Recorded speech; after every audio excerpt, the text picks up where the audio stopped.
With a focus on the ISTE Nets for Students, Standard 2, my ultimate goal was for students to use technology to interact, collaborate, and publish with peers while employing digital environments and media, while contributing to project teams to produce original work. My objective was for seniors in my DP2 French Ab Initio course to understand the power of collaboration using Google Docs. This seemed like a very practical use of technology to enhance their learning experience, since as seniors heading off to university, the majority of them really had little, if any, knowledge of or experience with working in a Google environment.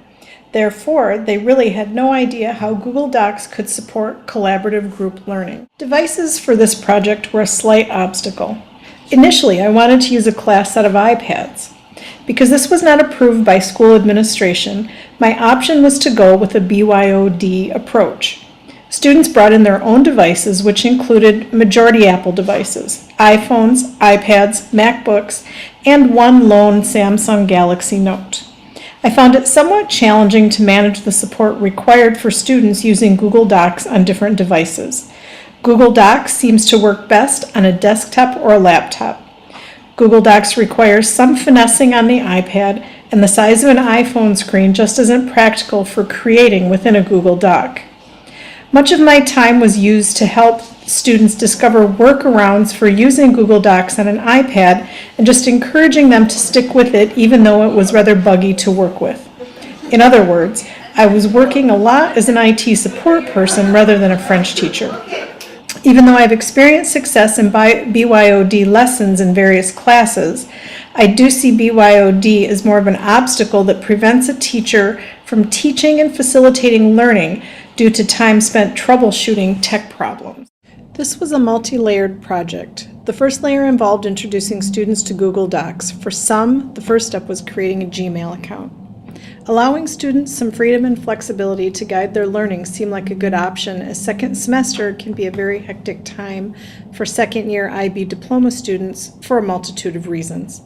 Also, because I was meeting with students individually to record their individual oral assessments, I really needed remaining students to work independently. Independent work in a second-year French class is challenging, in that it leaves students to learn new vocabulary without guidance from a teacher. The first round of tasks in this unit was a 3-lesson self-directed learning module. I informed students of the days that they would need to bring a device to class that would allow them to access the school's Wi-Fi network.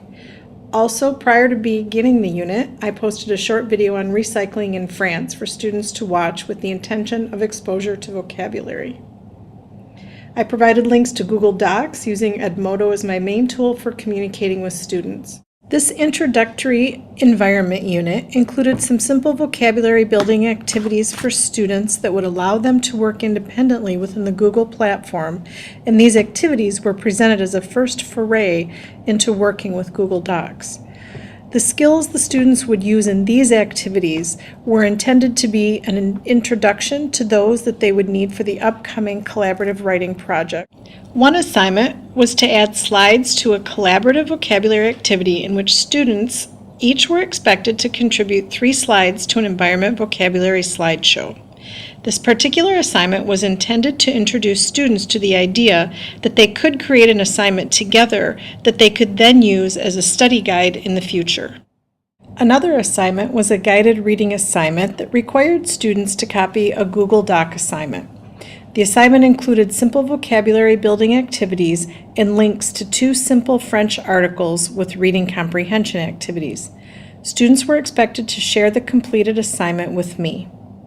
3 class periods of independent work certainly required some sort of accountability measure. I felt that writing a formative paper would provide this for students. At this point, I realized that some students were having difficulties using Google Docs for a variety of reasons that included not following written instructions, not understanding how Google Docs worked, not having proper settings on devices, for example, iPad and desktop mode, and not having Google Drive app updates that were needed on iPad. Students worked through the lesson expectations at varying speeds. Some put most tasks off until the last minute. After this introduction to Google Docs, I polled students to determine their comfort levels and satisfaction with working independently. Comments shared by students included enjoying independent learning and that they felt that this method resulted in deeper, more meaningful learning. On the other hand, students observed that they really needed a teacher at times to help with learning vocabulary. Excellent. Job security. A couple of students also lamented that they really prefer working with paper handouts and notes. Once again, the myth of the digital native is debunked. The actual collaborative writing activity was the culminating activity. For this activity, students were grouped into collaborative teams. I shared a Google Doc with each of 4 groups. Each participant was instructed to choose a different color font. I instructed them to use the chat box on the right-hand side to communicate with their team while working on the assignment and to ask questions of each other or me. I also gave brief instructions on addressing comments and how to insert accented letters. For the first part of the assignment, students were to answer questions about an image. The image and the questions were intended to allow them to collect answers that could then be used in the actual collaborative writing part. This was really the first time students had worked in a document collaboratively. It took some getting used to for many of them. Initially, they were asking questions across the room, like, who's using the purple font in my group? Why isn't anyone answering the questions? I had to continuously redirect them to the chat box. At one point, one group opted to Skype across the classroom. After the first class of the collaborative writing piece, I went into each group's document to have a look at their progress. I quickly realized that what I meant by collaborative writing had not been interpreted correctly. Students were doing something more like side-by-side writing. Each student was writing his or her own piece in his or her own space within the Google document. This required some redirection. Allows me for myself, like I've learned a lot of new vocabulary from what the people are using and like how to write different sentences.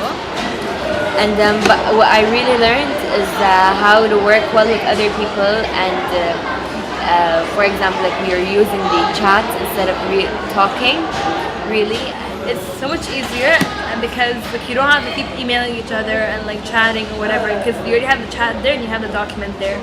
So you can put all the info in the document and at the same time talk to the person like at the same window. We knew different things. We weren't necessarily on the same page in terms of the language and in terms of technology, so it was kind of like a learning experience in more than just French. It was the first time I've ever participated in something like this. We all got to share our own ideas and we took the best of everything, but the best that each person had. It was a little bit difficult at the beginning to use the technology, but as we worked through it, I found it a little bit easier, and it was good to be able to see what other people were writing and be able to take ideas from that, from using the same. Yeah, I guess the advantages are like I got to see other people's ideas and sometimes I learn new vocabulary words like in context. It's compatible for people who are like in different areas and it's really nice when you're thinking about not a classroom environment but like environment outside of school and like if one person is on the other side of the world or home or if 2 people are in different places, especially like the chat box where you could talk to the people that you're working with. So yeah, it's nice to know that technology helps us learn. Every time I do a tech-rich lesson, I am always reminded that the classroom setup greatly impacts productivity. I prefer to have students turn their desks facing the outer walls so that I could do a quick visual check at any time of screens to ensure that they are on task. I do think that using small-scale tasks to introduce students to an app or a platform to increase their skills, to troubleshoot bugs, and to increase their comfort level was an invaluable step in this project. When we arrived at the final collaborative writing activities, students already had Gmail accounts set up and had figured out that using the desktop version of Google on iPads worked best. In hindsight, I would have had students create an outline before beginning the collaborative writing process. It was clear that they needed to establish roles and to clarify who was going to write about what. For example, if I did the causes of pollution, someone did the results, and someone else did how we could fix it. One group did a really nice job using the chat box to organize themselves before they started to write. For me, this project just provided further confirmation that no one is really a digital native. The digital native is a mythic creature. Digital literacy and abilities, like anything else worth knowing, is learned through focused instruction and practice. Teenagers of the 21st century are not so different than adults. They like pencil and paper. I'm more of a person with pen and paper. I like writing and like. They need time to learn and become comfortable in a new platform or with a new device. It takes time to get used to it, and so I think that's the biggest drawback. They admit to lacking self-control and focus when using a device that has access to social networking, videos, The etc. biggest challenge for me was getting the technology to work properly and be able to stay on task. They prefer working independently to collaboration, which often takes more time to organize. But it took time for that to come along. Even though it felt a bit fake collaborating within the same four walls of the classroom, students were able to identify ways in which they could envision themselves using Google Docs and technology to complete projects over the weekend from different homes, as well as in the future at university. Sharing a document that is being created by multiple users and seeing it come to life and evolve on the screen before you is different than passing paper around and waiting for your turn to write, or writing a part independently and trying to piece 3 to 4 different parts together after creating.